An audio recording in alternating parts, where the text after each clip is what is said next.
Good afternoon, good morning, good evening, ladies and gentlemen. Welcome to Emergency Management Associates. We're coming to you from the Area Command 392 miles west of Kitty Hawk Beach, North Carolina. Tonight's broadcast will be plain and simple. We're only going to talk mainly about two things. Number one, Hurricane Idalia. Number two, we're going to just touch on that earthquake that hit yesterday down in Indonesia and how strong that earthquake really was. Folks, we have a hurricane hitting the eastern part of the United States. We have Hurricane Idalia. We talked about her yesterday. This hurricane is less than, I want to say, 10 hours away from hitting land in Florida, northwestern Florida. I want to show you another hurricane that is off the coast of the United States right now. I want to talk about Hurricane Franklin. It is centered out in the Atlantic Ocean east of the shores of the United States. Now, while this storm is way out into the Atlantic Ocean, it does pose a risk. It does pose a risk. That risk, ladies and gentlemen, is storm surge and rip tides. It is still causing high surf on the east coast of the United States. Now, I'm warning everyone right now, stay out of the water. Yes, I know I was a surf butt. Yes, a butthead. Yes, a butthead. This head right here was a butthead. I was always out surfing. If I was not going to school and working, I was surfing. I would leave school and go surfing, go home and get a couple hours sleep and go right back to work and repeat daily. Then, once I finished school, I still surfed a lot. I worked a full-time job and surfed and slept very little. Then I went to Sweden where I didn't surf for over 2.5 years. Then I came home, worked a full-time job and still surfed and went to school. In that order. I had a full-time job, went to school and surfed. And that's the truth. I am asking everybody, all of the surfers that might hear this program tonight, stay out of the water. Please stay out of the water. Let me put this information up here. Hurricane Franklin, and you can do the math on this. Go over to Google Earth, put in the latitude and longitude of the storm. You'll find out exactly where it is in the center of the Atlantic Ocean off the coast of the United States. It presently has winds of 125 miles an hour, approximately a Cat 2 storm, a Category 2 storm. 125 mile per hour winds, 109 knots. It's moving northeast at 12 miles per hour. It's approximately 2,000 miles away. Now, with that said, Franklin remains a major hurricane. It has life-threatening surf and rip currents going on all along the east coast of the United States. As of 5 p.m. today, the center of Franklin was located at 31.4 north and 69.9 west, with east, 69.9 east, with movement northeast at 12 miles per hour. The minimum central pressure of this storm is 947 millibars. 947 millibars. The lower the pressure, the stronger the storm is. And you're going to see in a few minutes why Idalia just got upgraded to a Category 2. The minimum central pressure of Franklin was 949 millibars, with the maximum sustained winds of 125 miles per hour. Now, as this storm moves north, it's going to lose its strength as it goes into the cooler waters of the Atlantic Ocean. But it probably is going to take a couple of days for that to happen. I'm urging everybody to stay out of the water. This is not the only storm that you and I will be dealing with over the next 3 or 4 days. Okay? We have Hurricane Idalia out there. This is a very major storm. Like I said, it's a Category 2 storm. It's approximately located where you see it right now. The eye of the storm is very apparent. I'm going to show you another slide right now, showing you the eye of the storm. The eye of the storm is very dangerous. Very dangerous. Just during the time that I was looking at the images from the new plane that was sent into Hurricane Idalia just about an hour or so ago, as I was looking at those images, I saw one thing. I saw the eye change. I saw the eye of the hurricane change. Let me show you what I'm talking about here. Look at this. See that? On the right side of that, on the right side, that was the old eye. That was the old eye. Over on the upper left part of the center of this slide, this is the new eye of Idalia that is forming. It's not often we get to see the storm change in this way. In fact, this is the first time that I have ever seen a slide like this showing the change of the eye of the hurricane. That only means that this storm is intensifying in strength. Now, folks, this is going to be a mean storm. This is going to be a very mean storm. Let me show you the storm track. Okay? This is as of 8 p.m. tonight, just over an hour away from our time right now. It's going to move through the Gulf of Mexico. The temperature of the water is about 89 degrees, meaning the temperature of the water is going to feed that hurricane. The hurricane thrives on warm water, and as that storm moves up through the Gulf, it's going to take on steam. It's going to get stronger. Right now they estimate this storm as being upwards of a Category 3 storm with 145 mile-an-hour winds when it hits the coast at about 8 a.m. when the eye of the storm hits the coast at about 8 a.m. in the morning, Wednesday morning. Now, the reason I'm showing you this storm track, the storm track shows you the eye of the storm. But, ladies and gentlemen, we have worse things to worry about. As I have pointed out before, as I have pointed out many times before, folks, we have to worry about something else, don't we?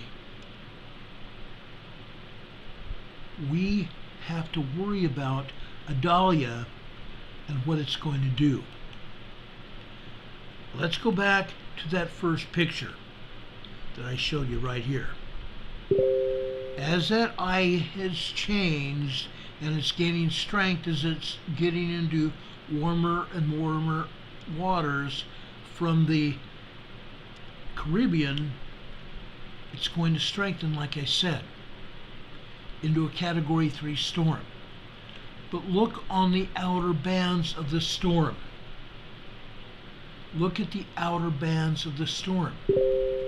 The outer bands to the right tell us a story, and the outer bands to the lower left tell us a story. The outer bands of the storm, ladies and gentlemen, contain thunderstorms. Very strong, dangerous thunderstorms. Lightning. Lightning is a precursor to a very dangerous area. And when it hits land, folks, it can hit trees, it can hit telephone poles, it often torches people's homes. Lightning. We have one other threat as well. Actually, two other threats. The outer bands also have terrific winds. Not as strong as the eye of the storm. They have terrific winds. We can probably expect wind gusts from 50 to 90 miles per hour. 50 to 90 miles per hour. The biggest threat we have when these storms are thrown out by the outer bands are tornadoes. Tornadoes. Every time we see, look up at the top right corner, every time we see red in a storm, that red in the storm means it's a very dangerous storm. Thunderstorm and tornadoes. The orange areas, yes, the orange can be very dangerous as well with the winds and such, and some lightning. But when you get into the red areas, this is where it becomes very dangerous. Thunderstorms, lightning, and tornadoes spin off from these outer bands. That's what we're seeing now. We're already seeing Florida being hit with these outer bands. Also up into Alabama and Georgia. You guys are seeing the outer bands of the hurricane.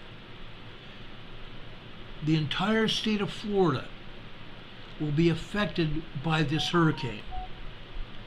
I'm going to detail specifically what we're going to see in the next few hours until it hits Florida with the eye.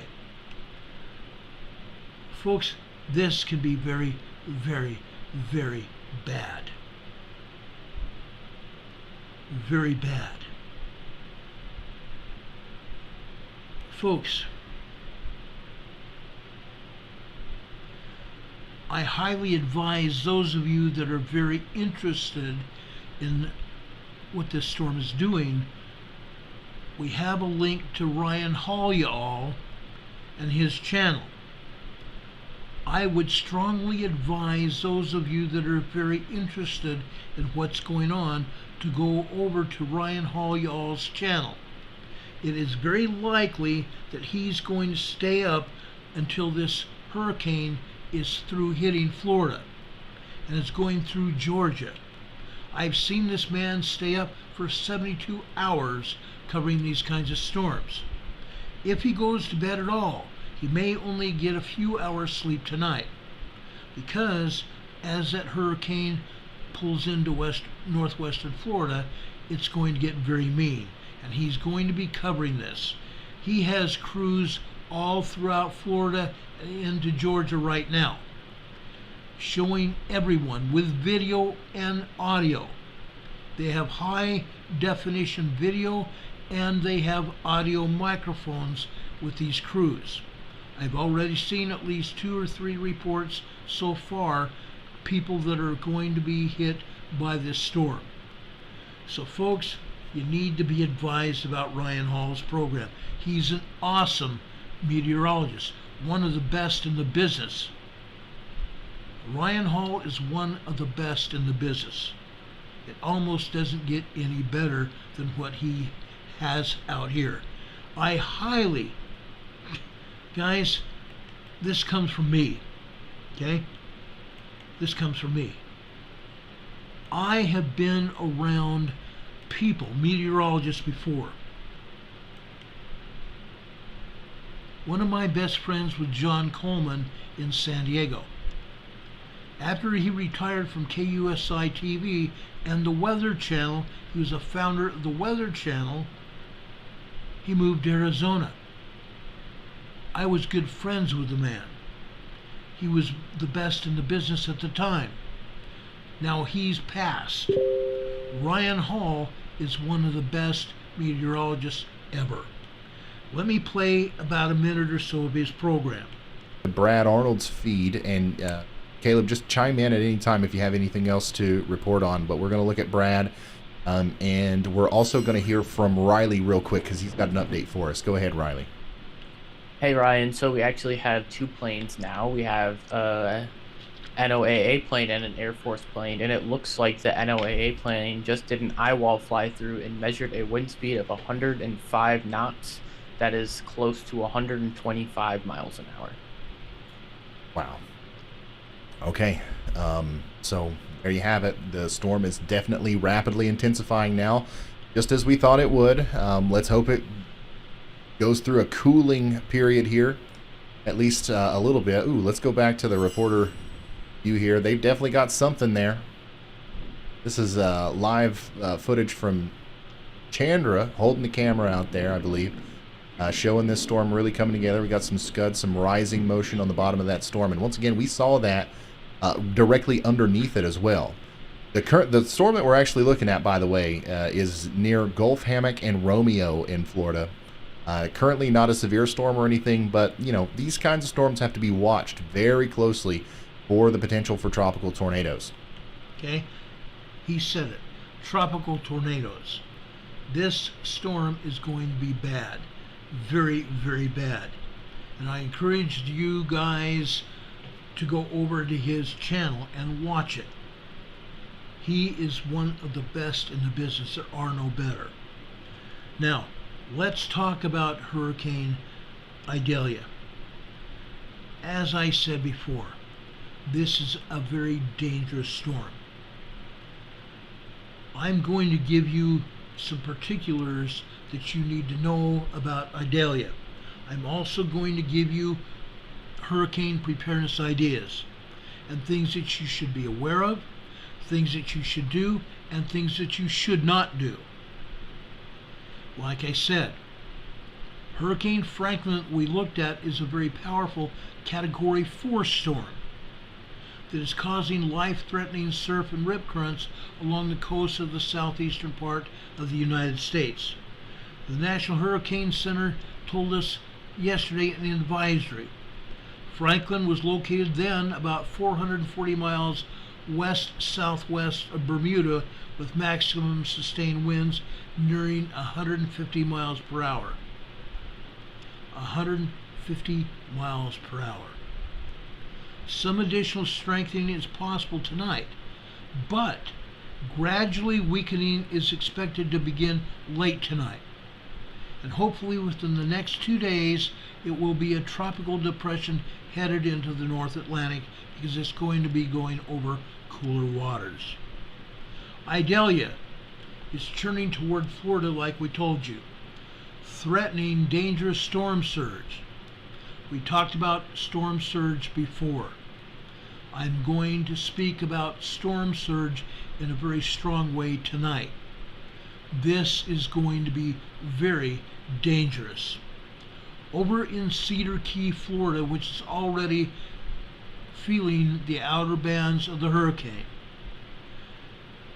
Idalia strengthened over the Gulf of Mexico today on its relentless crawl toward Florida's Gulf Coast, forcing evacuations in low-lying coastal areas. It's expected to be swamped when the powerful storm hits tomorrow. Idalia was carrying maximum sustained winds of 90 plus miles per hour, 150 kilometers per hour by early this afternoon. It has intensified now to a Category 2 storm. And within the next few hours, they expect it to intensify to a Category 3 and possibly even a Category 4 by the time it hits northwestern Florida with the eye on Wednesday morning, tomorrow morning at 8 a.m. It's likely to ratchet higher to a Category 4 storm when it slams into the shores of Florida early tomorrow morning. That's according to the Miami-based National Hurricane Center. Cedar Key, Florida is an incredible area, guys, and it's going to see the powerful storm hit it. Idalia, like I said, was carrying maximum sustained winds of 90 miles per hour earlier this afternoon at 2 o'clock. Now it's rated at least 105 or more miles per hour, and it's going to ratchet up. About, I want to say, an hour and 30 minutes ago, it became a Category 2 storm. As one of Ryan's people said, an Air Force storm chaser plane and a NOAA weather plane flew in and out of the storm just a short while ago. The pressure of the eye was 972 millibars. What did I say about Hurricane Franklin out in the Atlantic? It was 942 millibars. Very low pressure, meaning a very deadly storm. We fully expect that Idalia will become a Category 4 storm as well by tomorrow morning. That will mean a very low a very low pressure system, like Franklin is, 942 millibars. We're going to see what tomorrow. Okay? This is and will be a very dangerous storm. The lower the pressure, the more dangerous the hurricane is, like I said. By tomorrow morning, it is forecast to reach at least Category 3 and possibly 4. It's already classified as a major hurricane, with maximum sustained winds of at least 111 miles per hour. That's 179 kilometers per hour on the 5-step Saffir-Simpson wind scale. Idalia's most dangerous feature, however, appears to be the powerful storm surge. The storm surge, the wind-driven seawater it is expected to deliver to its barrier islands right now and other vulnerable areas along the coast. Florida Governor Ron DeSantis urged residents in low-lying communities to heed orders to seek higher ground. He came on the air earlier this morning at the Emergency Operations Center where he's probably going to remain for the length of the storm. Seek higher ground. The storm surge could cause life-threatening floods. The time is running out, and it's running out very, very rapidly. That's what he said earlier today. Now, I want to talk to you briefly about gas in Florida. In past broadcasts, we've told you folks that are in emergency preparedness areas, possible facing an evacuation. We have real trouble in Florida right now. There are gas stations with gas that's been closed because they have contaminated fuel. Those fuel tanks at the gas stations have to be drained and cleaned out before they bring new fuel in. Governor DeSantis has already promised a storage of 1.1 million gallons of gasoline would be available after the hurricane is over. I am asking all of you, get gas now. If your gas stations are open, get gas now. Do it now. Idalia is expected to hit the coast, like I said, by 8 a.m. tomorrow morning. Just to give you an example, Mary Wolcott Martino, who is 79 years old, an editor and a travel writer in St. Petersburg, was packing up as fast as she possibly could this afternoon, grabbing items that cannot be replaced, such as hard drives and family photos. She said, "We're leaving in 5 minutes, headed out the door now." She and her husband did not board up their home as they did ahead of time of last hurricane in last September's Hurricane Ian, saying they are more concerned about flooding than high winds at this time. We're on the canal. We have many canals all throughout Florida. Many canals that go east and west through Florida. And they are on one of those canals, just 9 feet above sea level. The National Hurricane Center said Idalia's center would likely hit Florida's coastline, somewhere in the Big Bend region where the state's northern panhandle curves around to the Gulf side of the Florida Peninsula. The area is roughly between the inland cities of Tallahassee and Gainesville, and it is much more lightly populated than the Tampa-St. Petersburg area to the south.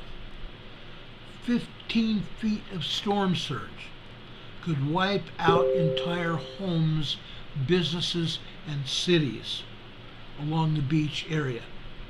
15 feet of storm surge. Let's think about this. How tall are the light poles in your area?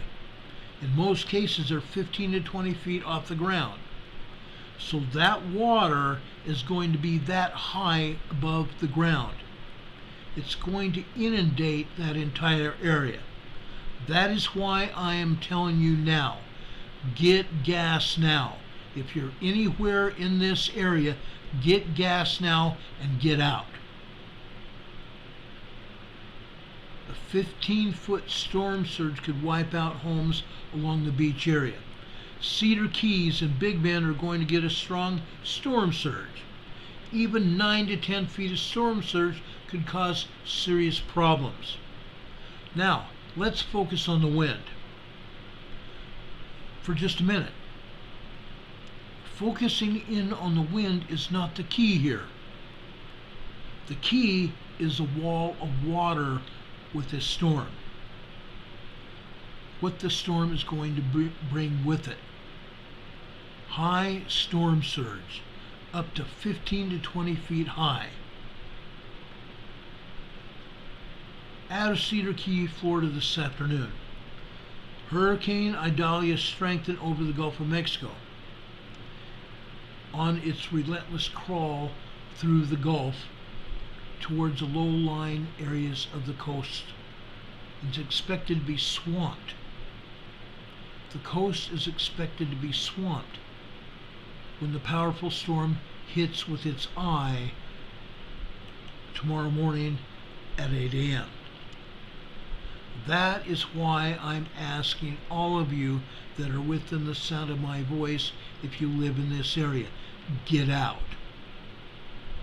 Idalia was carrying maximum sustained winds of 90 miles per hour, 150 kilometers per hour early this morning. Like I said, it's now up to 111 miles per hour. Its intensity is going to ratchet up before it slams ashore tomorrow morning. Now, do I have any questions at this time? I'm only part way through this presentation, and this is very important. I want to make sure we answer anyone's questions here. May Edwards is saying, is it just me, or does this storm look like it has teeth? You're absolutely right. If you look at the clouds in that radar image, it does look like it has teeth. And these clouds are carrying a lot of water, they're carrying a lot of electricity in terms of lightning, and they're carrying the possibility of tornadoes. Okay? This is not going to be good. This is not going to be good. Do you have any other questions before we go on? Like I said, the winds are now up to 111 miles per hour. Space Force Alice says, what is that? The picture I'm showing you is the newest picture that we have from the Air Force and the NOAA weather plane that flew through the eye of the storm just about an hour and a half ago. And it's bad. This is one of the strongest storms that we're going to see here on the East Coast or anywhere during this hurricane season this year. Like I said, Idalia's most dangerous feature appears to be the surge of water, wind-driven seawater. It's expected to deliver that storm first, like I said, to the barrier islands along the coast. The barrier islands could be swamped. They were evacuated, I heard, yesterday. Governor DeSantis urged residents of low-lying communities to heed the orders to seek higher ground, warning that the storm surge could cause life-threatening floods. He's not joking, guys. Governor DeSantis is mean business. Okay? During his afternoon briefing at 2, he said the time is running out very, very rapidly. The time is running out very, very rapidly. Okay? This storm means business. This is not going to be good. The pictures and the video we have seen from other storms is going to make other storms look calm compared to this. Most of Florida's 21 million residents, along with many in Georgia and South Carolina, have been under hurricane, tropical storm, and storm surge warnings and advisories already. Here in North Carolina, we're under storm surge warnings along the coast and wind warnings and rain inland. And I live 592 miles inland. We're still going to see strong winds and rain, heavy rain. A state of emergency was declared by South Carolina Governor Harry McAllister to spur preparations for the storm tempest. Governor DeSantis issued a similar proclamation this week for Florida. Idalia grew from a tropical storm into a hurricane earlier today.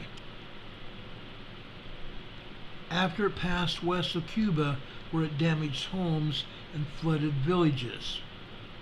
Down in Haiti, that's what it did there, but in some cases, it destroyed those homes and villages. This storm right now is approximately 240 miles from northwestern Florida, where it's going to hit, southwest of Tampa. Idalia is in line to become the fourth major hurricane to strike Florida over the past 7 years. The fourth major hurricane to strike Florida in the past 7 years, following Irma in 2017, Michael in 2018, and Ian last September that peaked at a Category 5. Remember that? We covered that on our channel. 15 foot of storm surge with Ian. Now they're expecting anywhere from 15 to 20 foot storm surge here with Idalia. In Sarasota, a city hard hit by Ian last year, Milton Bongregger, he had a home that is boarded up and stocked with food and water and a generator. He says, I don't panic, I prepare. Bontrager is 40 years old. He runs 6 sport and charter fishing boats in Venice along the Gulf Coast near Tampa. He stopped taking customers days ago so he could secure his boats. His biggest craft is tied down to a floating dock with 16 lines and is equipped with battery-powered pumps that turn on automatically if the boat starts taking on water. Florida's Gulf Coast, along with the southeastern Carolina or Georgia and eastern portions of North and South Carolina, can face torrential rains of 4 to 8 inches, 10 to 20 centimeters high, through Thursday, 2 days from now, with isolated areas seeing as much as 12 inches of rain, 30 centimeters of rain. That's what the Hurricane Center has told us today. Storm warnings were posted along hundreds of miles of shoreline, from Sarasota to the sport fishing haven of Indian Pass at the western edge of the Apalachicola Bay. I hope I said that right. Apalachicola Bay in Florida. In some areas, the storm surge could be 10 to 15 to 20 feet high, 3.0 to 4.6 to 5 meters high. The number one killer in all these storms are going to be water. This time it's going to be water, not just the wind. More than 40 school districts across the region have canceled classes. Tampa International Airport planned to suspend commercial operations beginning at midday today. Some 5,500 National Guard troops have been mobilized, and between 30 to 40,000 electricity workers were placed on standby. These troops and these electrical workers are placed on standby out of harm's way, so they can get into Florida, Georgia, South and North Carolina very quickly after the storm passes. Governor DeSantis said this afternoon, "I can guarantee you that we have a very large team that are staged just outside the hurricane area that will come in almost immediately after the storm leaves to assist residents and businesses in the region and to recover the area and to restore people and rescue people.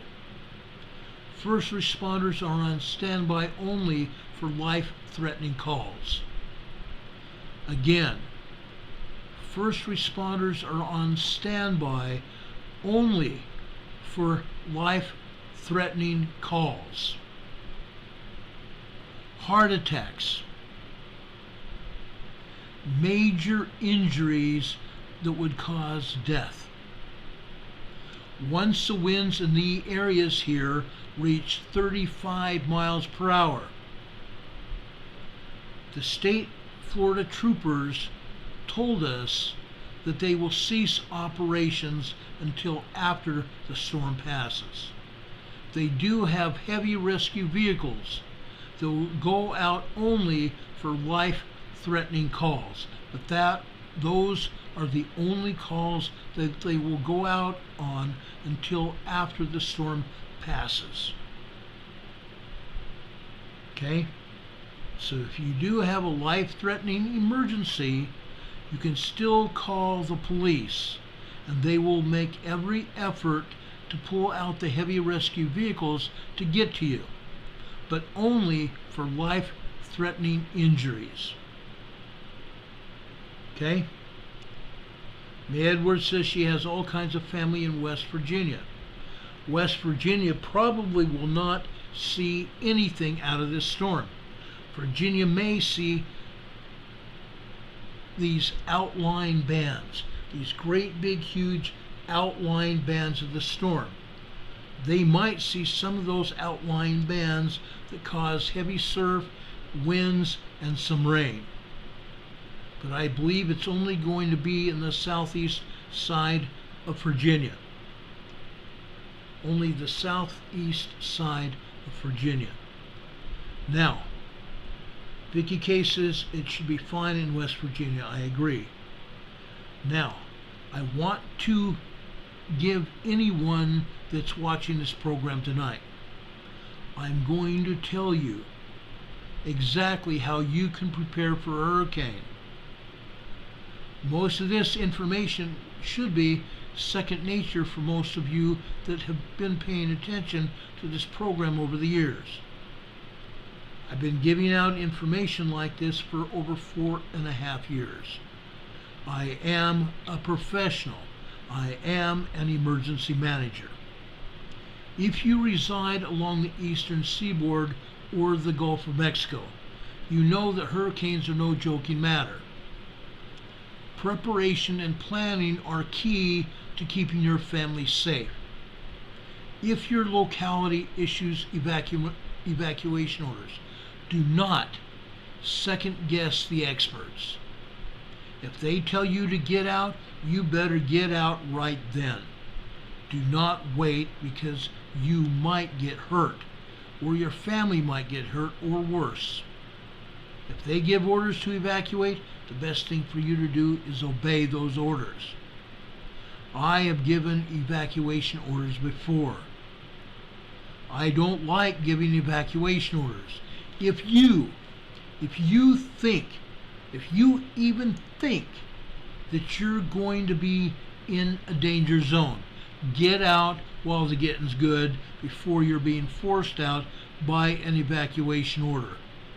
How many times have I said this? Don't second guess anything. Get your family, get your pets, get your important documents, and get the things you need, including food, and get out. If you've not been ordered to evacuate, you choose to shelter in place during a hurricane. Be aware, riding out a storm comes with its own hazards. Riding out a storm comes with its own hazards. But you're going to stay safer if you take proper precautions. Use your common sense. And yes, I'm saying that very seriously. A lot of people don't have sense that God gave them. And I get that. I totally get it. Folks, don't second guess your authorities. If they tell you to get out, get out. Get out. Okay?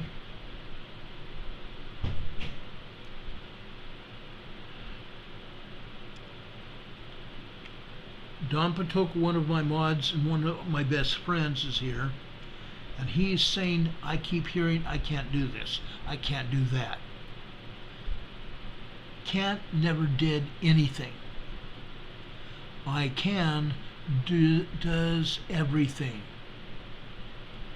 Mental conditioning and proactive action is paramount, especially right now, this minute. Use some common sense here, guys. Use some common sense.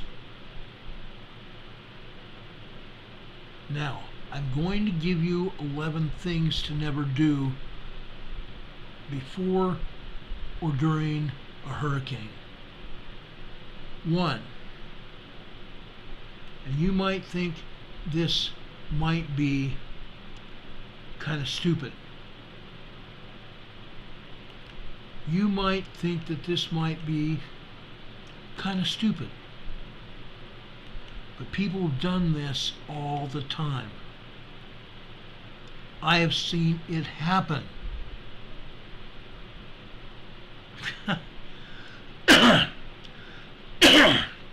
Excuse me. I've seen this happen too many times. This sign that says closed at a store there, don't go near any windows. Stay away from any windows. Stay away from any windows. I said that 3 times. This is mandatory because if you go near windows during a hurricane, you might not leave there. Except because someone has to carry you out. Don't do it. Ashley Laurel's in the chat saying maybe everyone already knows that several gasoline stations in Florida have been contaminated with diesel mixed in it. I've talked about that. They're having to drain those gas tanks at those stations completely out, clean them out, and then put gasoline in again before they can open up to sell gas at all. Okay? But there still are some stations that are open. And as I said before, it's to your benefit to get gas now, immediately. Don't wait until later. Gas stations, stores, and other things are going to shortly close because they do not want to be open during the hurricane with winds. Why? Why do they not want to be open during the storm? I'll tell you why. There was a gentleman during a hurricane in the southern Keys of Florida. He was 53 years old.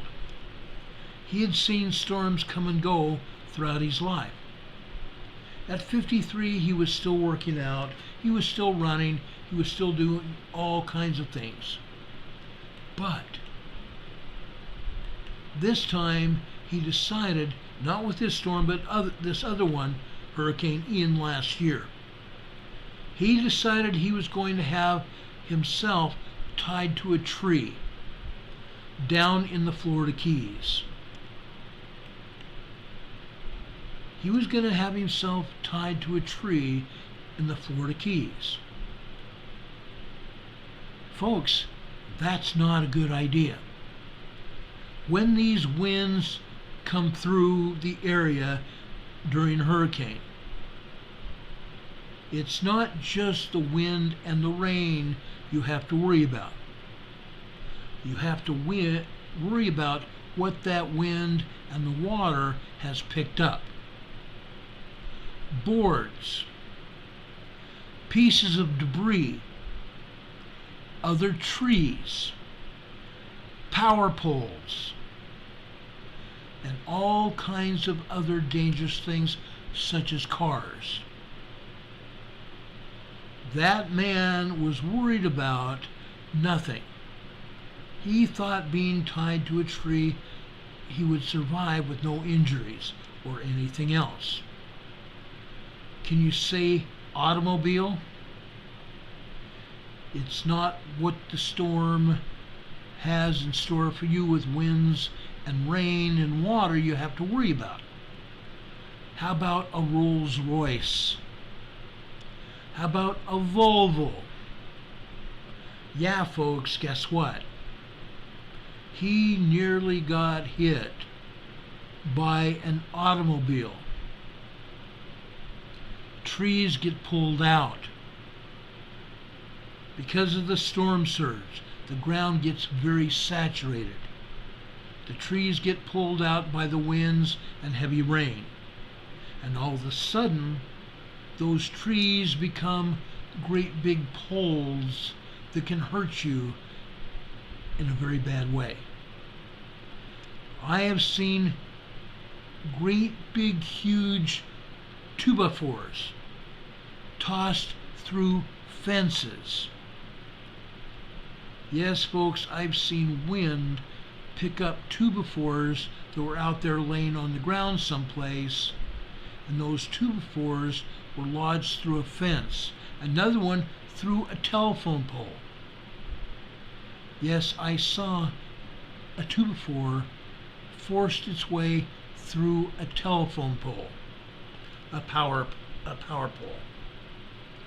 Don't wait outside to feel the wind. Don't walk outside to feel the wind. Curiosity killed a cat, and it would be just as lethal for you. Hurricane winds can reach anywhere from 75 to 200 miles per hour, and even small bits of debris can become deadly at these speeds. Stay indoors until the winds die down. And don't be deceived by the lull that occurs when the eye of the storm is overhead. When the eye of the storm goes over, it will seem like peace has been broken out and nothing's going on. For some that don't know what to do in hurricanes, you should stay inside. After the eye passes, everything turns around. The wind and the rain will turn around and come from a different direction. So will all the debris that it brings with it. Once the eye passes, winds pick up very quickly and come from the opposite direction, like I said. It is so tempting, but as tempting as it might be, don't test the wind. Also, don't use a laptop or microwave or some other electronic device during the hurricane. Microwaves can pose a danger to your plugged-in electrical appliances and devices. Unplug your laptops and other sensitive electronics to protect them and you from power fluctuations during the storm and power surges that may occur when service is restored. Remember, when service is restored, there will be a power surge, and that could damage all your sensitive electronic equipment. Power fluctuations. Back up your electronic devices to the cloud if need be. Turn off the main breaker of your home or your business if flooding is being predicted in your area. But never attempt to do so if you would need to step into water to reach the breaker box. Again, folks, I'm not kidding here. Do not go to your breaker box if there's water on the ground. You could be electrocuted. The high voltage that exists in that breaker box can kill you, and kill you in a flash of a second.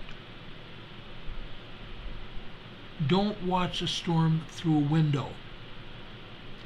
Flying debris and shattered glass can do serious damage to your body. Board up your windows long before the storm hits, and during the storm, stay away from doors. Doors and windows and other openings where the wind could break through and debris could fly in and hurt you. While gazing up through a skylight might seem safe, it's best to avoid that as well. Debris has no limits. Debris can fly high through the air. I've seen it pass through 2- and 3-story buildings before. One other thing don't do. Don't shower during a hurricane. Don't shower through a hurricane. During the hurricane. Hurricanes are not typically accompanied by large amounts of lightning. But there can be lightning strikes during the storm. Like I said, those outer bands of the storm are swirling, and the outer bands of the storm are throwing off major thunderstorms and tornadoes and lightning. Okay? That lightning strike could and can travel through your home's plumbing system. And water. Water is a wonderful conductor of electricity. Stay out of the shower. Avoid washing dishes or even washing your hands during a hurricane. A lightning strike could prove very deadly if you're in the wrong place at the wrong time. Next, don't shelter next to an exterior wall during a hurricane. Exterior walls are usually pierced by doors and windows, which do not make good companions during a hurricane. Interior spaces like closets and bathrooms are protected by the house's framework, so it's best to stay toward the center of the house if possible. The next one should be common sense, but it's sad that I have to tell you about it. Richard Smith says, I got shocked by an old jackhammer multiple times. Oh yeah. Lamb is Light is also offering a great suggestion, and that's not in my things that you should do or not do. Do not drive over a power line that's down on the ground, and do not step over it. If there is a power line down, stay away from the power line. I have seen people electrocuted when they got within 5 feet of a power line. Electrocuted can mean dead. During a disaster drill about 8 or 10 years ago, my own sister stepped over a power line that had been taken down for an example of things not to get near during that disaster drill.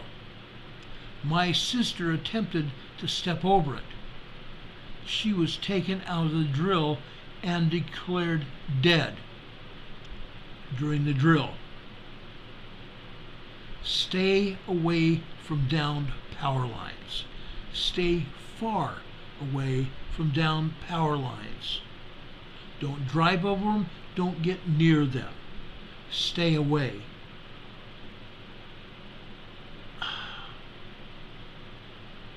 If a power line comes down on your car, stay in the car. Do not open the door. Opening the door could cause the electricity that's on the car to enter the car, and it will kill you. Stay in the car.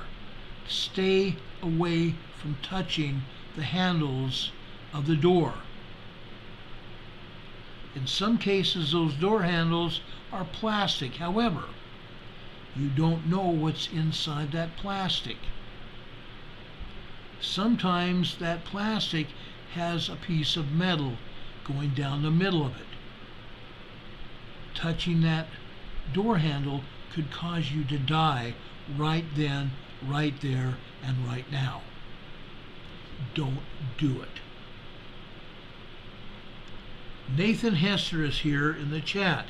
He lives in Mississippi. He said hurricanes should be taken seriously. He is a certified hurricane storm chaser and storm spotter. He says, listen to Ron. He has your best interest in mind, and I do. That's why I'm taking special care tonight to tell you what to do and what not to do. Now, don't run outside before getting the all clear. Do not run outside your house or your business before you get the all clear signal. Use caution after the storm. Now, I'm going to give you some information that you might want to know. If you're anywhere near a Waffle House and you know you're not going to be able to reach your home, Waffle Houses have built their structures and have built their equipment to mostly withstand any kind of storm that exists. The only way a Waffle House will close is if things get so dangerous they don't believe the structure will stand it. A Waffle House might be your best place to go to get shelter from the storm. I like waffles at the Waffle House. I like pancakes and bacon at the Waffle House. So I'm just giving you a little bit of knowledge that I know is real. Leaving your shelter too soon after a hurricane could prove fatal. If you mistake the calm of the hurricane's eye for the end of the storm, it might be your last day. You might wind up venturing out into the worst of the storm, especially if you get too far away from your shelter and the wind starts up again and you blow away in the storm and you're going to be dying. But even if the storm is really past, heading outside before the all clear leaves you vulnerable to downed power lines, fallen trees, and other hazards. I've shown you pictures of hurricane ravaged areas before. Down power lines. Hurricane caused trees to fall on structures where people have been killed. It's not pretty. Even if the storm has passed, heading outside before you get the all clear leaves you very vulnerable to downed power lines, fallen trees, and other hazards out there. Stay put until police, firefighters, or government officials notify you that it's safe to move outside. They will probably only give you a limited area to be outside in. Obey that. You may wish to know that. Brokefish is here in the chat and he's given us some additional information, so I'm going back to what he's talking about because I've got pertinent knowledge about the fires in Oregon. We're going to come back to this hurricane preparedness information. He's saying, I have fires all around the county in Oregon. All around the state in Oregon, guys. There are fires. There are fires in Washington. There are fires in Montana. There are fires in Wyoming right now. Pay attention if you're in those areas. Watch for sirens. Listen for sirens in those areas. They will tell you if there's a serious fire in your area. Your weather, AM, FM weather radio should also talk about the fires. They will give you specific information to stay safe. Be careful where you live in Oregon. Folks, it's dangerous. It's very dangerous. Richard Smith says also never hide under overpasses. Very dangerous. I've seen that happen too. What happens when you go through a narrow area? The wind becomes faster and faster going through a tunnel, doesn't it? The same thing occurs when you go underneath an overpass. Any wind that is blowing is going to go and gain speed under an overpass. And if you're there, you might get pulled out from underneath the overpass, and you might yourself become victim of yourself being termed flying debris, and you could die. Don't hide underneath overpasses. Please. Please. Okay? Space Force Al says, too many disasters. What is happening? Space Force Al, I just told you all. If you need to go back to the beginning of this program, do so. I have no heartburn with that at all. I can't possibly go back and tell you about everything I've already talked about. It would take another hour and a half, but I've already been on the air. Yes, I've been on the air nearly an hour and a half now. Folks, please be careful. Be careful. Now, I'm going to repeat something that Don Patoka said here in the chat. This is also very pertinent to what we're talking about. Hurricane Heather says Northern California has many fires and it's even become hard to count. She's right.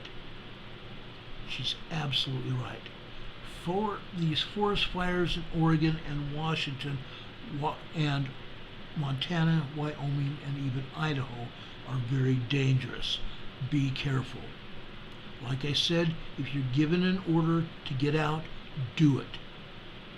Do it. Don't wait. Don't wait. Brokefish is talking about some fires have Facebook pages for their fires. Yes, you can go to Facebook and other places all over the internet to find out information, including firms, the NASA website firms. You can find out where fires are from the website firms. FIRMS. Firms. Okay? Now, what Don Patoka said in the chat a minute ago is very pertinent. Many government agencies are indemnified, meaning they are held harmless, and you can't sue for issues regardless of what the final outcome results are. They have the power. Be astute and prepared. In this case, discernment prevails.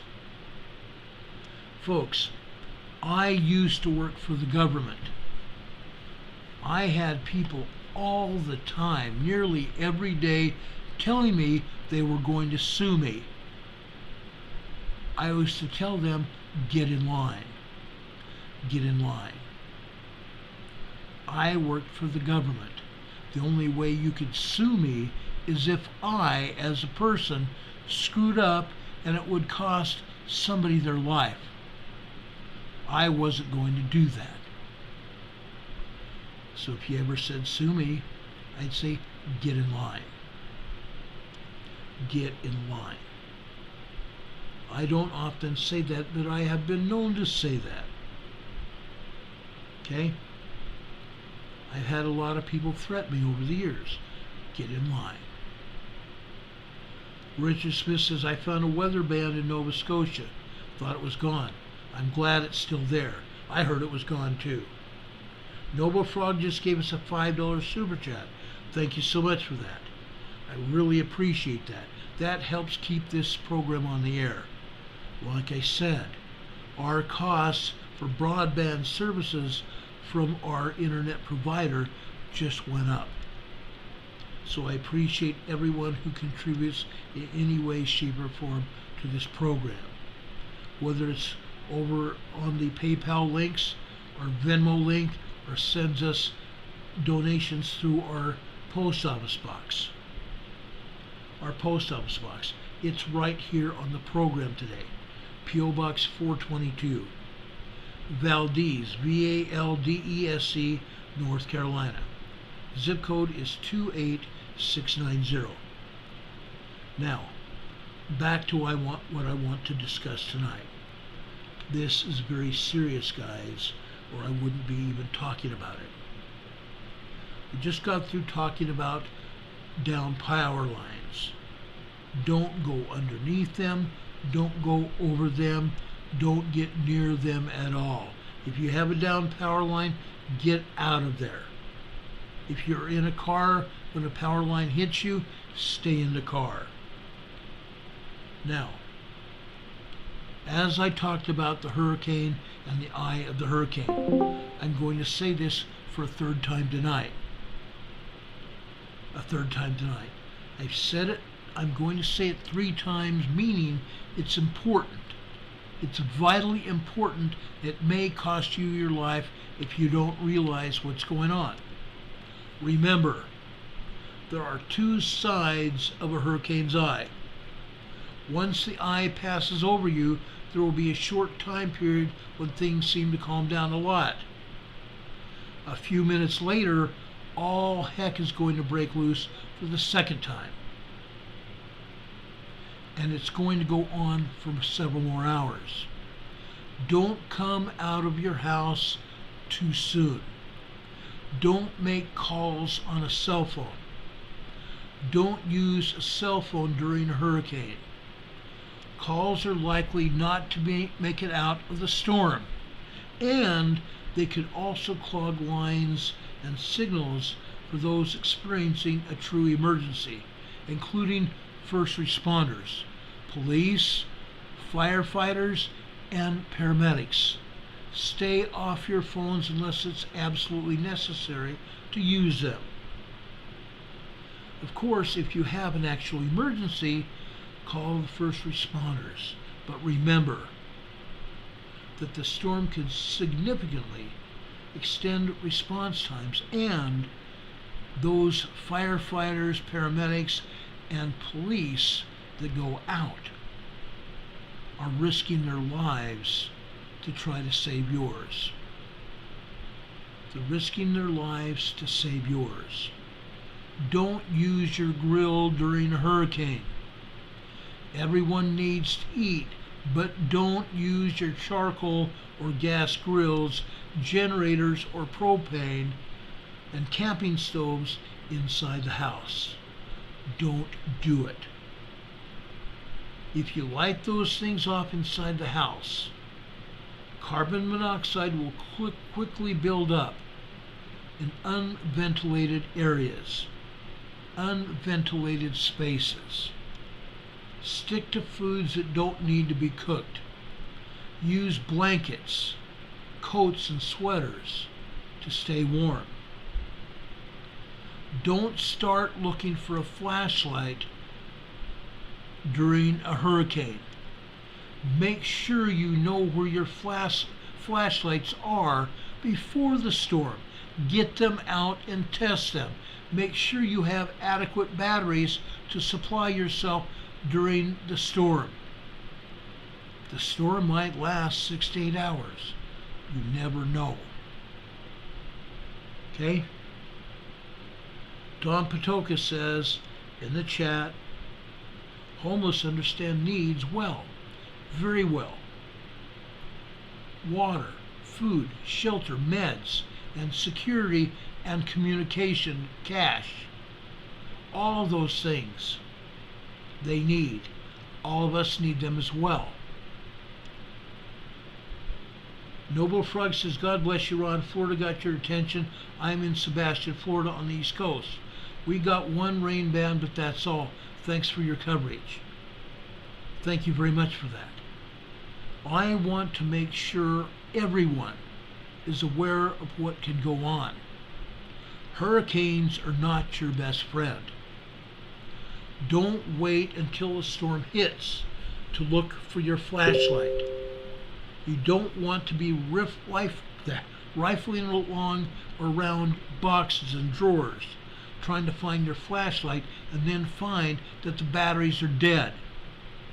Make sure your flashlight is operational before the storm hits, and make sure you have batteries adequate to supply yourself during the storm. Don't take chances during the storm. Make sure you take care of this before it happens. Okay? Make sure you have flashlights, extra batteries, food, and other supplies ready to go a long way before the hurricane slams ashore. Don't head to the gas station during the hurricane. Get gas before the hurricane. If you're trying to get gas during a hurricane, it's likely you're not going to be able to stand up. Now, why do I say that? Because, folks, before and during Hurricane Katrina in 2005, September 2005,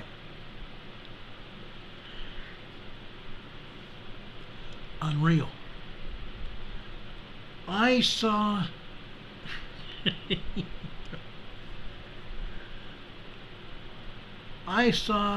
that guy that goes by Anderson. Anderson Cooper works for CNN. I saw that man holding on to a stop sign during the brunt of Hurricane Katrina. He almost could not even get his feet on the ground. and keep them there. Because the winds were so vicious over there in New Orleans, or Nolans, as some people there say. Make sure you stay safe. Don't try to get gas. Most gas stations will be closed. Don't try to get gas during the hurricane. It's not going to work.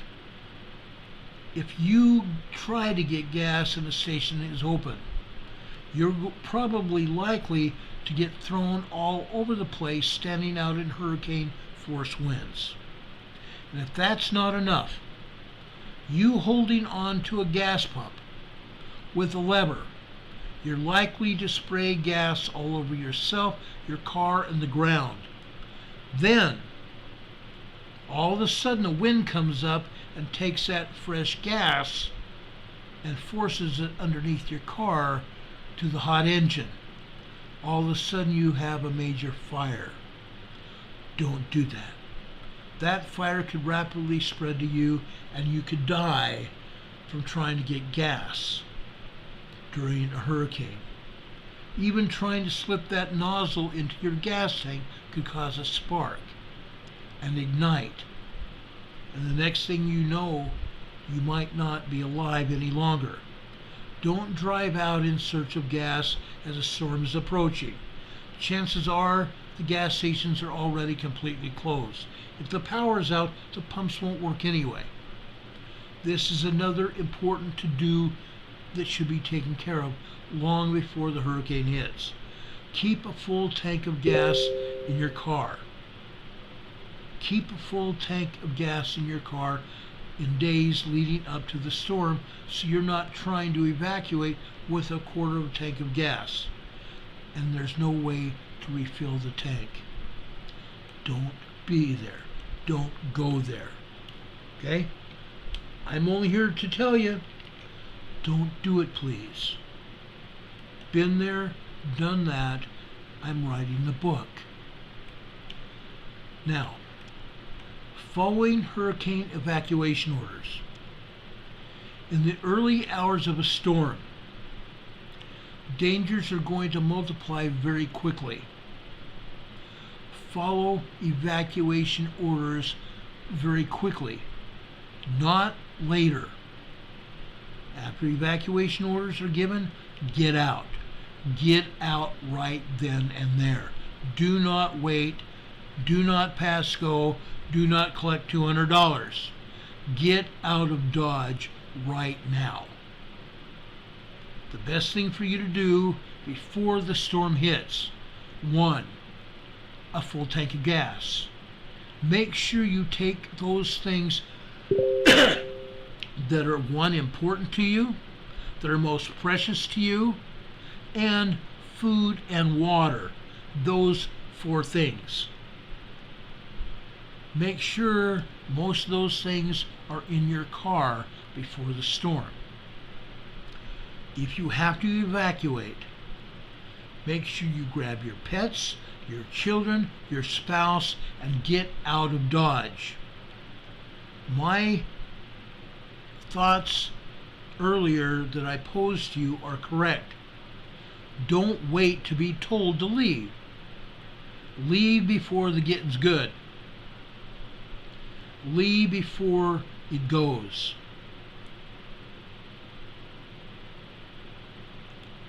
Richard Smith is in the chat talking about a very old volcano in his town. Guess what's happening there? Earthquakes, guys. It's small and minor earthquakes. And it's getting larger. They're getting larger.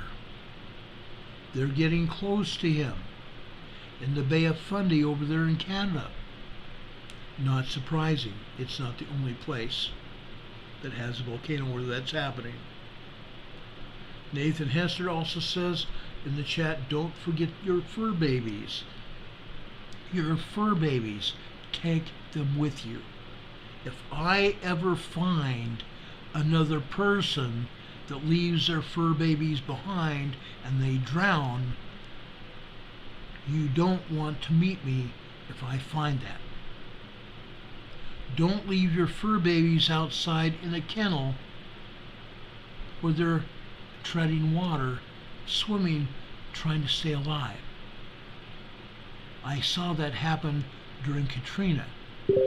Coast Guard boats found them and took them to dry land and fed them and gave them water. Those pets were exhausted after treading water for who knows how long. Don't do that. If I ever catch you, you're not going to like me very much at all. I'm just saying, guys, I saw it happen, and I was not happy. I was not happy.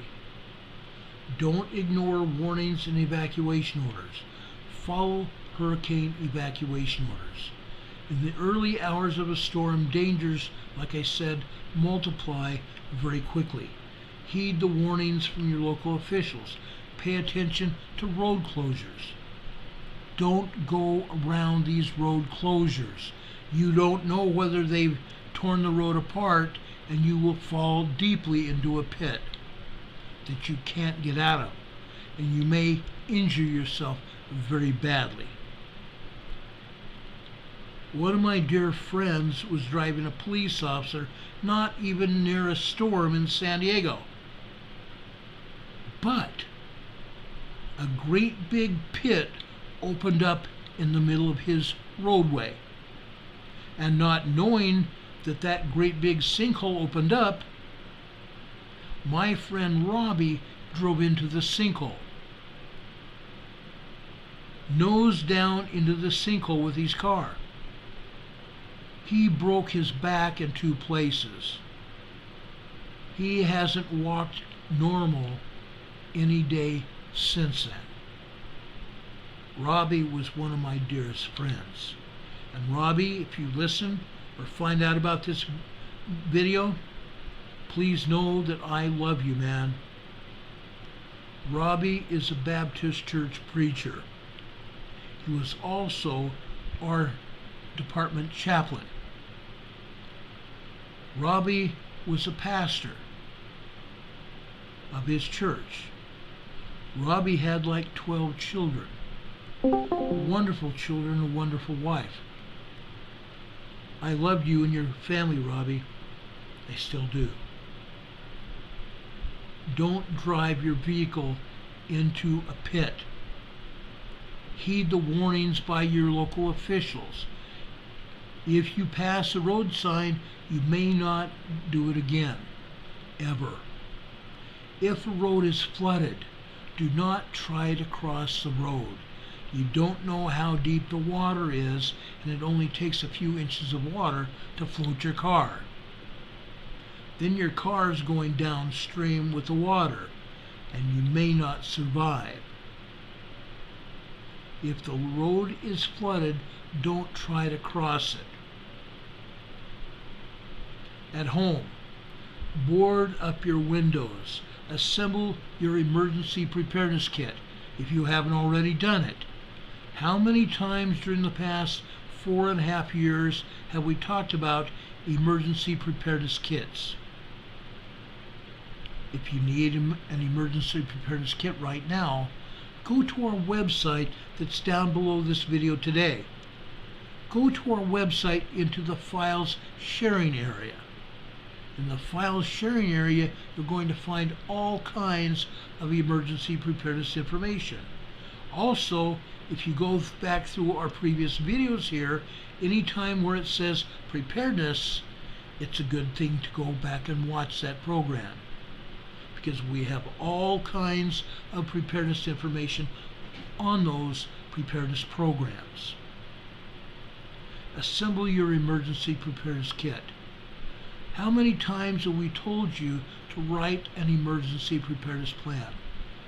What are you going to do before a hurricane, after a hurricane, during the hurricane, so that you can come out the other side of the hurricane in good standing, with your house still standing? with your legs underneath you, breathing and alive.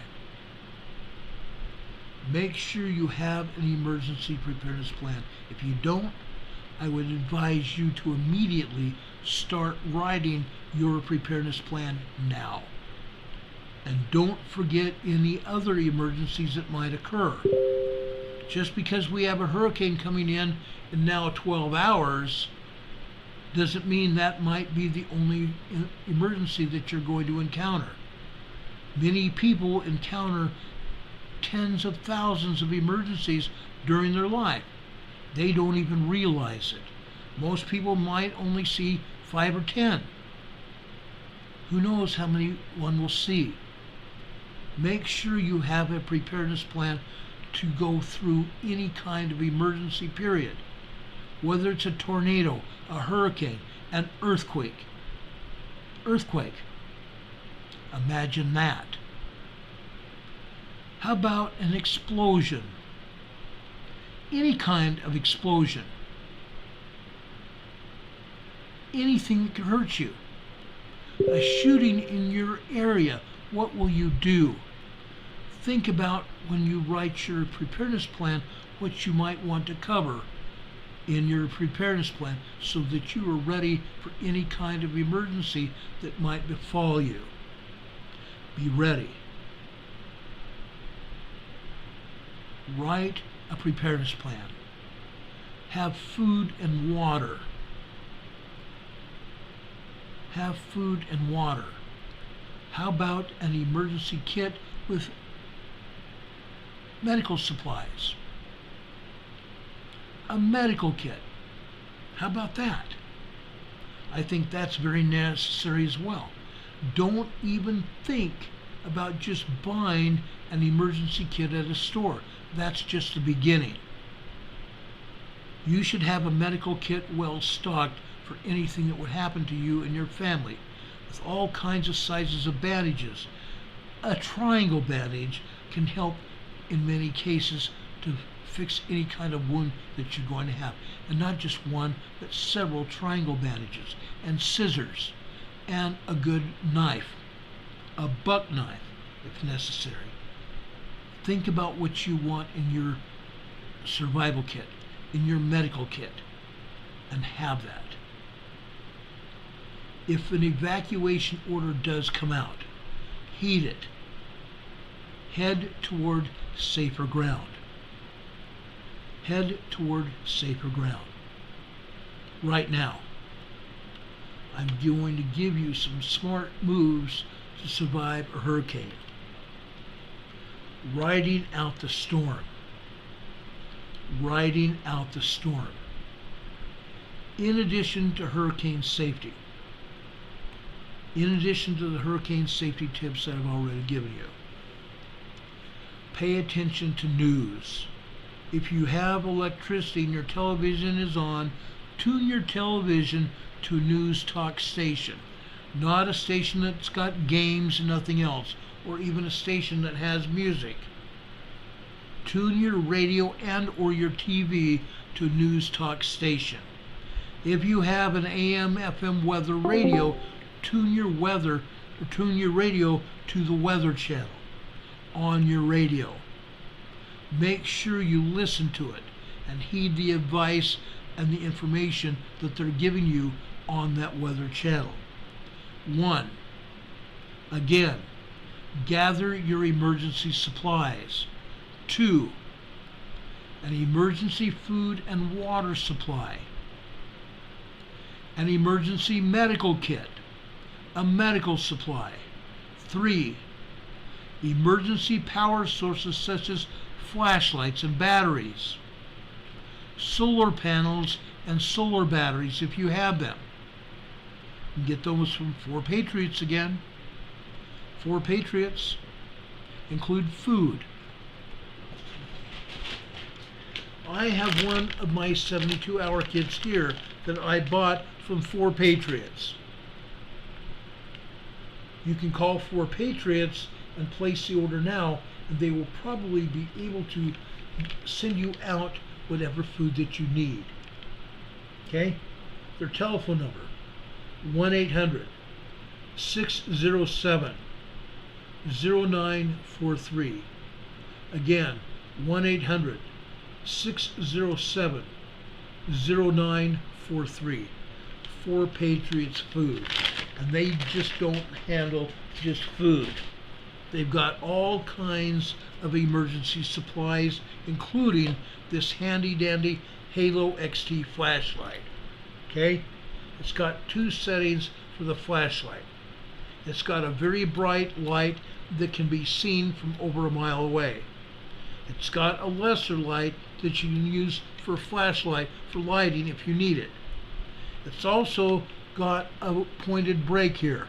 In case you have this in your vehicle and your vehicle is being surrounded by water and the water about to enter your car, you could break the window and swim out of your car and get out and not drown in a car filled with water. Again, don't cross a flooded roadway.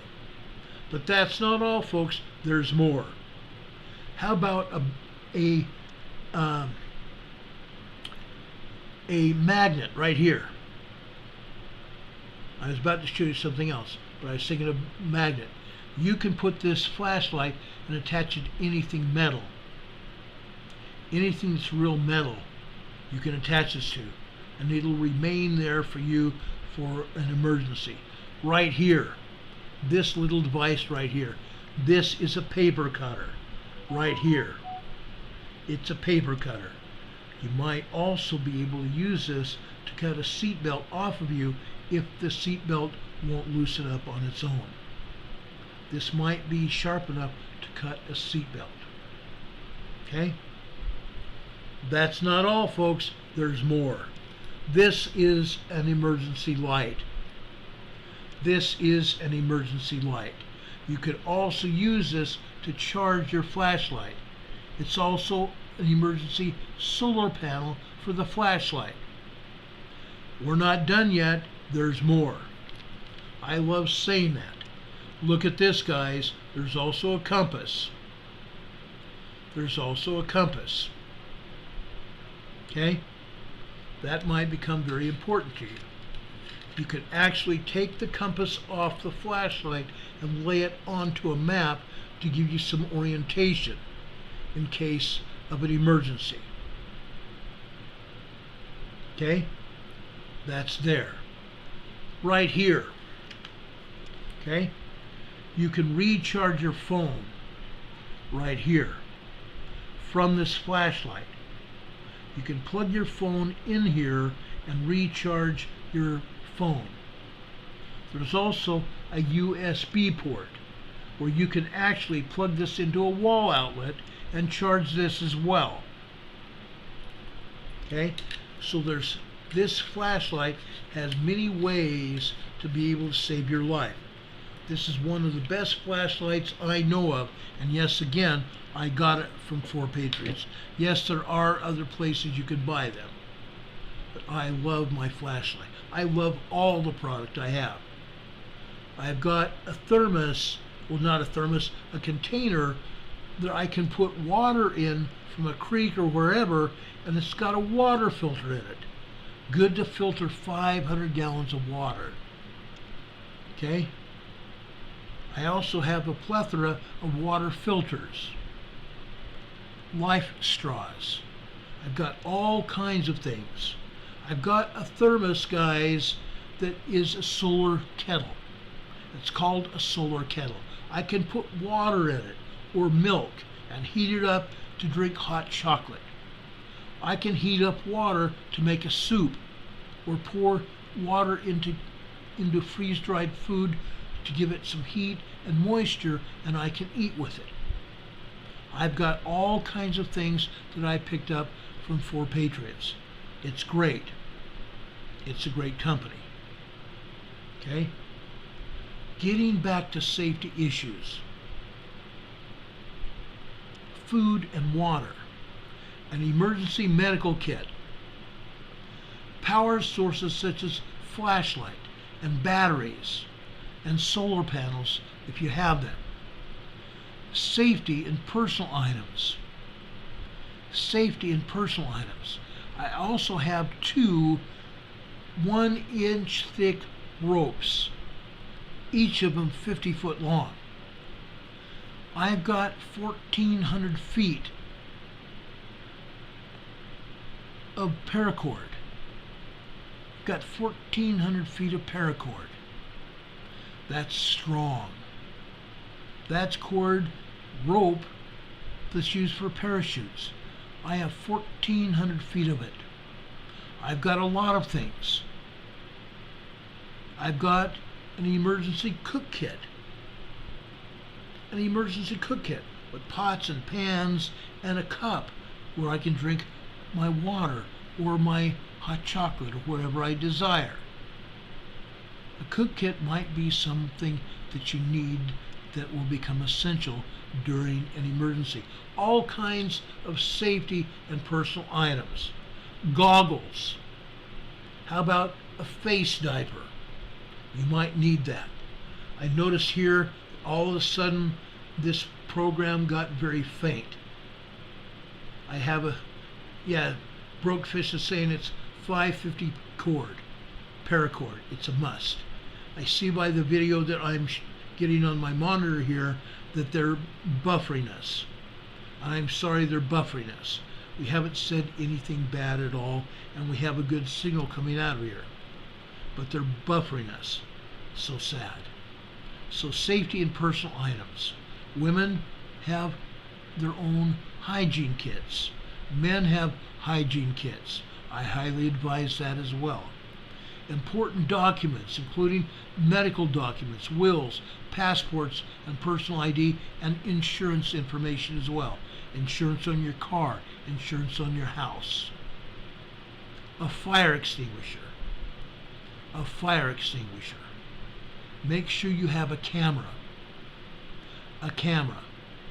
Whether it's on your phone or someplace else, make sure you have a camera to record events that are happening, because your insurance company might need that to be able to reimburse you if anything gets damaged or stolen. Very important. Make sure your car is full of fuel. Make sure you have a tank that's full of fuel before the emergency. You might have to evacuate. If you have to evacuate, where are you going to go? This is the last thing I want to discuss tonight. If you evacuate, where are you going to go? Before an emergency happens, you need to have a map with 2 to 3 evacuation routes.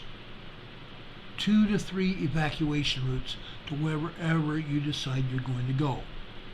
You need at least 3 evacuation routes. You need at least 3 different places that you could go during an emergency where you will be safe. Stay off main roads. Stay off of main roads whenever possible. Roads and highways may have roadblocks. You're going to want to avoid the roadblocks. Avoid the roadblocks whenever necessary. 2, roads might be flooded. You might not be able to go down one evacuation route you previously planned on. So you have another 1 or 2 after that. Have those evacuation routes plainly marked on a map so you don't forget them. 3, make sure you have 3 places you can evacuate to. And before the emergency happens, make sure you've made contact with people at those places you're going to evacuate to make sure they're going to have room for you and or your family during an emergency. It could be a relative's home, a friend's home. It could be the KOA campground. It could be any place. It could be a city park or a national forest. Make sure you have permission to be there, number 1. Make sure they're going to have place for you before you get there. Make sure you have a place to go. A previously designated place to go that you yourself have found. 3 of them, in case 1 or 2 have already been closed because you were not quick enough in getting there. Consider that. Does anybody have any questions? Hurricane Heather says, practice walking with your bug out bag. It helps. It absolutely does. My bug out bag is about 45, 50 pounds. Yeah, folks, I've got a heavy duty bug out bag for any kind of emergency that's going to happen. I also have all the other equipment that I'm going to need to sustain me, like heavy duty shoes or boots, long sleeve shirt that's heavy duty, good pants. I recommend highly getting jeans and or BDU pants with side pockets. That way you have a place to put things. Okay? You need to have these things. It's too bad that I've had to wait to talk about hurricanes. I've talked about hurricanes in the past. Last year I was on my other channel talking about it. It's too bad that YouTube won't let anybody go there now. It was there. Fortunately, we're here talking about it. Folks, we may not have another chance. Everything I've talked to you is real. I'm asking your diligence to make lists. If you haven't heard everything on the program tonight, go back through the program and revisit it. Revisit it. That's the wonderful thing about these programs. We're live giving it to you, but you can revisit the program, and it will be very good for you. It might mean your life or your death. Make sure you have things written down. Brokefish is saying know your meeting point and practice getting there. The kid's wagon can be of help, a big help. He's right. Okay? Don Patoka just said no air for 3 minutes, exposure to the elements for 3 hours, no water for 3 days, no food for weeks. Guess what? You're not going to be with us very long, are you? Okay? Heather's asking, can we get Rebecca NCWQ a wrench? Her information is valuable. Yes, we will, right now. Rebecca, are you here? Yes, you are. Rebecca just says the storm is now a Cat 3. Okay? I just added Rebecca as a manager here, a moderator on our program. I want to welcome her to be a moderator here. I want to welcome her to be able to put information here, and we need it. Rebecca just says, aw, thanks. I just gave her a wrench. When I first saw Heather say a wrench, I was going to get her a wrench to turn off her gas. Yes, there's a special wrench you can buy at Home Depot or Lowe's or one of your home improvement stores that's specifically to turn off your gas at the gas meter if you have a problem. That's the other issue with the hurricanes. There's no telling what it could do to your home. You might have to turn off your gas. If you turn off your gas, do not turn on your gas again. Wait for a company representative or the fire department to come and turn your gas back on. The fire department and the gas representative have instruments to measure their gas and be able to find gas through measurements of the air in your home or around your home. Don't turn the gas meter back on after you turned it off. Okay? Hurricane Heather saying, welcome to the Mod Squad. Hey, I'm Blue, Rebecca says. Welcome, Rebecca. I appreciate you being here. Rebecca has been a dear friend of mine for years now. She's a wonderful, wonderful friend. I appreciate her being here. Does anybody have any questions? Elizabeth is asking, what are the odds of becoming a Cat 4? Very good. The odds of this storm being a Cat 4 by the time it reaches the eye of the storm in northwestern Florida are very good. It's already a Cat 3. A Cat 3, guys. A Cat 3. Wind of 125 miles per hour or more. That's huge. Linda Covington says, special key wrench for water too. I got it at Lowe's. Yes, you need a special wrench to turn off your water as well. Out at the street or at your sidewalk. Maybe it could be in your lawn. I've seen that happen too. Rebecca's saying that it's very likely that this will be a Cat 4 storm, a Category 4 storm when it hits at 8:30 in the morning. She's right. She's absolutely right. Now, I want to remind you all about this gentleman, okay? His name's Ryan Hall. Go over on YouTube. You can find him at Ryan Hall Y'all on YouTube. He is probably, like I said, the best weather forecaster that I have ever seen.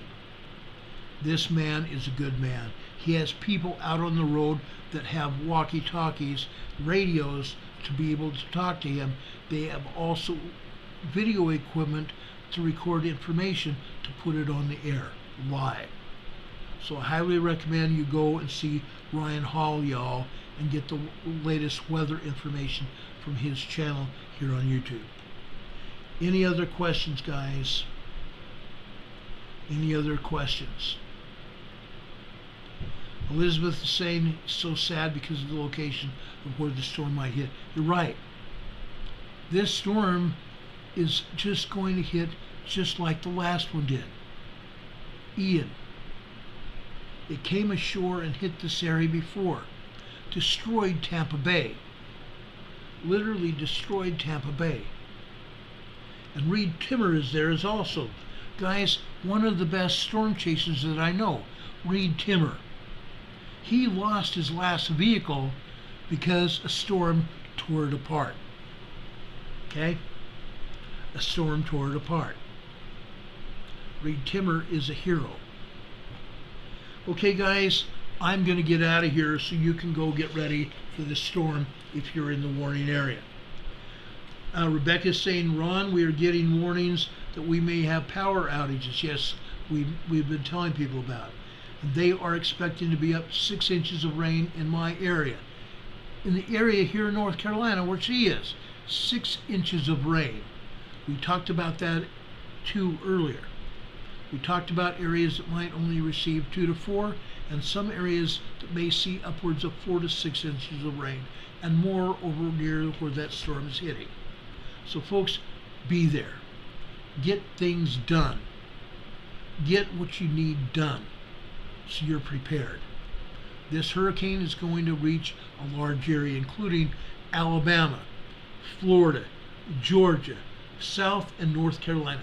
5 states.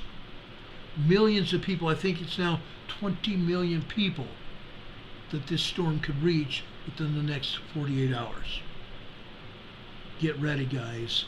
Get ready and do it. One last thing before I leave you.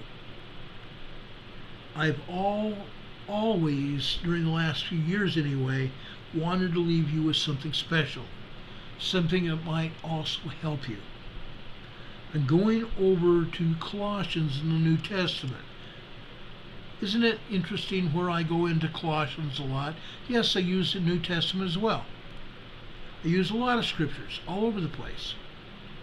But folks, here in Colossians, it says here in the first chapter, and this is verse 6.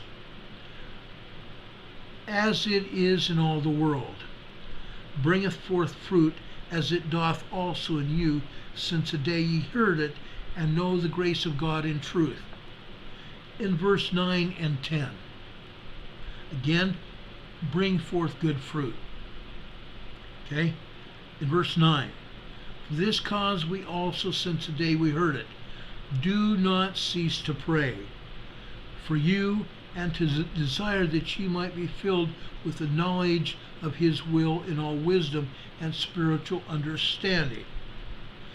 In 10, that ye might walk worthy of the Lord unto all pleasing, being fruitful in every good work, and increasing in the knowledge of God. Increasing in the knowledge of God. I just left you there with some more good things that you need to do. Walk uprightly before God and be pleasing to God, and help your fellow man. Rebecca says she's bugged out and ready. So am I. I'm going to be right here. My relatives called today to make sure we're going to be all right here. Oh yeah. Oh yeah. We had heavy rain earlier. It rained all night last night until about noon, 1 o'clock today. But we're ready and we're rearing to go. Folks, I ask you also to do the same thing. May God bless you, and may He protect you in everything that you do. Especially protect those in Florida, Lord. God bless you all. May God be with you this day and always. May God bless you and be with you until we meet again. Have a good night, folks. If anything else happens, we will be back here to tell you about it just as soon as the information becomes available. We may be coming back on the air tonight, so be tuned for that. I will check out the problem with our signal, and right now I've got plenty of signal power here, so that's not the problem. I'll check that out, and we'll be getting back with you when we can. God bless you. God be with you till we meet again. We'll see you on the other side, around the corner. Good night, everybody.